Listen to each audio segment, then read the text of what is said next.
Alright, so I want to talk about this live that I had with Princella. First off, shout out to Princella for even allowing me to come on her platform and actually have a live discussion with her. Shout out to everybody that reached out to me, in my inbox and that saw it and felt that I should have gotten the chance to speak more. I appreciate everybody who tuned in. First off, let me say this. It was never attack. My stance on her or about her is not about her, it's about her messaging. Because I personally don't know who she is. I don't know her. I don't have any personal contact of hers. We're not friends. We're not any of that. We're not enemies either. All I can look at is her message and have critique of it. And we've all had critiques of someone's message. When you get out here and you proclaim to be a messenger, especially when you start talking about the human condition and the relationship dynamics between men and women, you best be coming with some information that we can validate. And I still feel, even after the conversation, that she comes from a place of bitterness. I got muted a lot, but she did allow me to speak at times. And there were times I could tell when I was able to speak, I was making an impact, which is what I wanted to do. This was never about clout. It was about getting to the messenger and letting them know, I think your message is coming from a place of bitterness. And I think that's a problem because you're validating others who are bitter and they get in your comments, they become your fans, and they feel like that's the way that they should be living their lives. All the information still, in my opinion, is about how terrible men are, and women can be terrible, but if they make these adjustments, they can, have the change in their life that they want. And I just think all that's coming from a place of bitterness. When you're a messenger out here trying to help the community, you have to also have a walk that matches your talk. And one of the issues that's coming out about her specifically in a lot of her critique and criticism is that she's not doing that.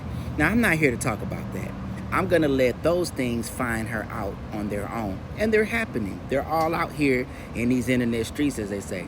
But my problem with her still is I feel that she comes from a place of hurt. And if you got to see the live, you saw that at times. I felt like she was much more emotional than I was. And I'm saying this from love. Even when I was on there talking, I said, hey, I'm saying all this out of love. I don't have any issue with you because I don't know you. But there were times where she was just hyper emotional, She was like, most men see her as a man or as a stud or whatever. No, I see you as a woman. I know that you're a woman. You act and behave as a woman, and the very things that you're calling women out for, you yourself are doing those same things. It's not a knock on her, it's just what it is. But again, even when we talk about the conventional family, she has no statistics, no grounds to stand on saying that an extended family that's not a conventional family is best for children.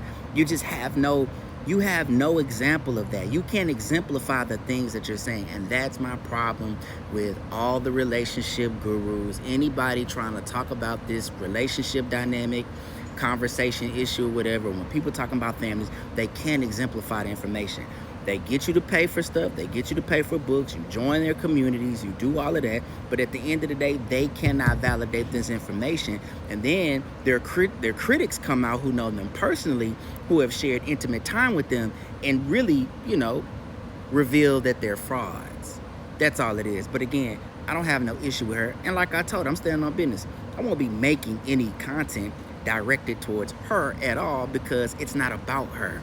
I don't need clout. I don't need any of that. It's about the messaging. So I'm going to continue to critique the messaging of everyone who shares this,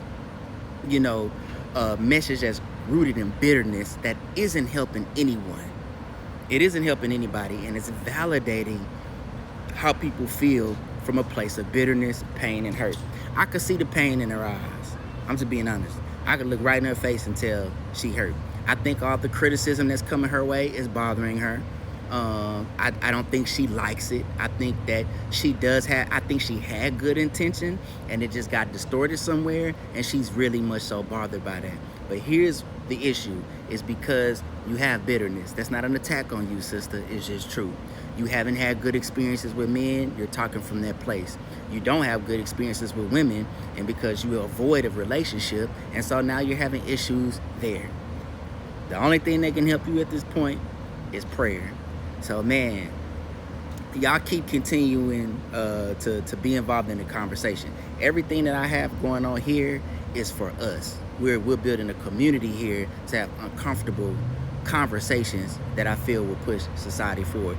And shout out to Flawed Villain, you know what I'm saying? Keep doing your work, keep exposing. I'm being honest. We're here to expose people because we want the truth, not to harm them, but we want to prevent people from harming others.